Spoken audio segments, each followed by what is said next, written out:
Hello everybody, how's it going? It's Greasilla, aka Carl here, and I hope you're all well, and welcome to a new video on, well, some of the worst fighters out there from the Second World War, maybe the First World War, I don't know. So we'll see how it goes. But, you know, that sort of time period. And I feel it will be a controversial one today, and people will just comment off the video title alone before watching it, or only watch 1 minute of the video, and of course you will get the people who go, but I have this in War Thunder and it is really really good and it's amazing and so good and you're wrong, and I had an uncle who had a friend who had a dog who had a puppy who had sold it to a man who knew a sheep that was on a farm of an ex-RAF pilot who flew these and said they were better than a Spitfire, which he also flew in the Battle of Britain and was an ace with over 500 kills. To those people, listen first of all, and don't comment before we get into the video. Today I bring you one of the worst fighter planes of World War II. Now listen and look at this. Fighter. Not plane overall. Not overall a bad plane, though it wasn't great. But in the role it was designed for an interceptor and fighter, this was a bad plane. And that is of course the A-46 Commonwealth Air Corporation Boomerang.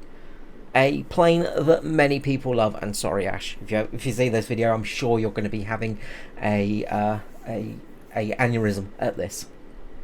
Now, quiet down. Yes, you typing. Stop right there. You. Yes, please stop. Let me explain a little about this plane. Why it is an awesome plane, but also a terrible fighter. Now, this little Aussie brawler and bruiser is a great story. It is iconic for sure, and so very Australian in many ways.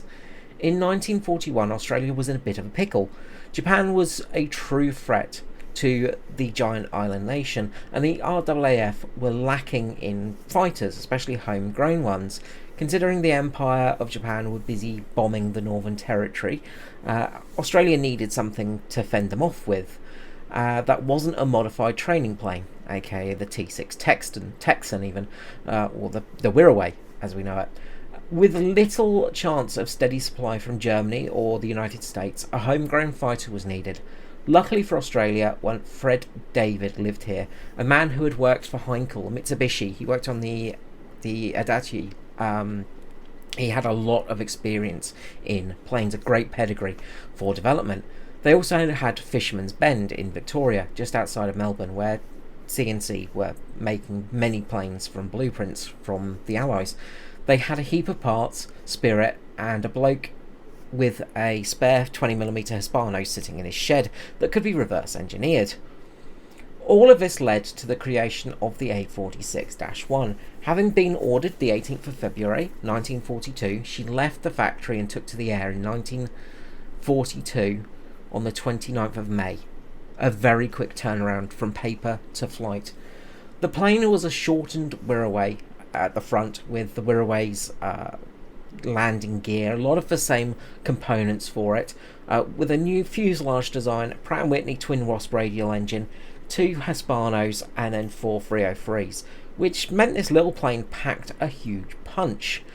The plane came to the sky with 5 of the RAAF's squadrons in the war, and was put into the role as the main fighter due to, well, lacking anything else.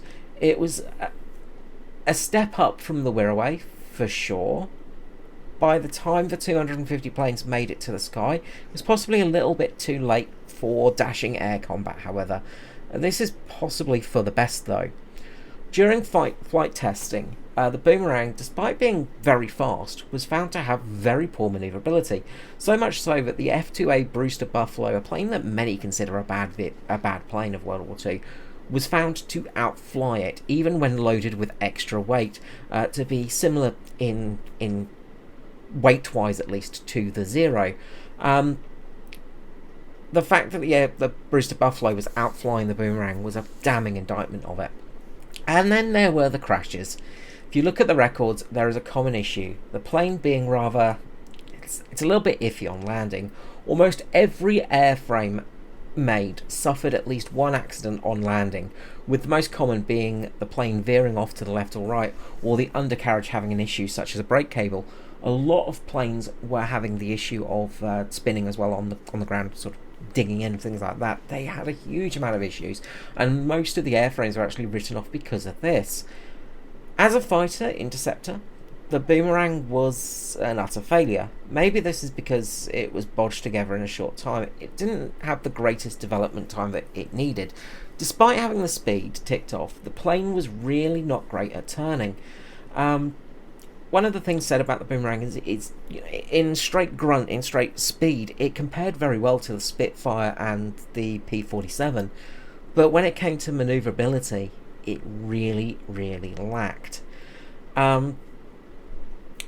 This may not have been such an issue in Europe, but facing the Empire of Japan, it really hurt the capabilities of this plane. Its service record was also rather dire, the plane having just a handful of bullets launched at the enemy, and most damning of all, never getting a splash against an enemy, never gaining any victories against enemy planes. When you consider the plane it replaced, the Wirraway, had a few splashes against the Japanese, that is pretty bad for the Boomerang. The Wirraway, of course, two-seater, basically a T6 Texan. It's not a great plane. Love it to death, love the Boomerang to death, but they're not great planes.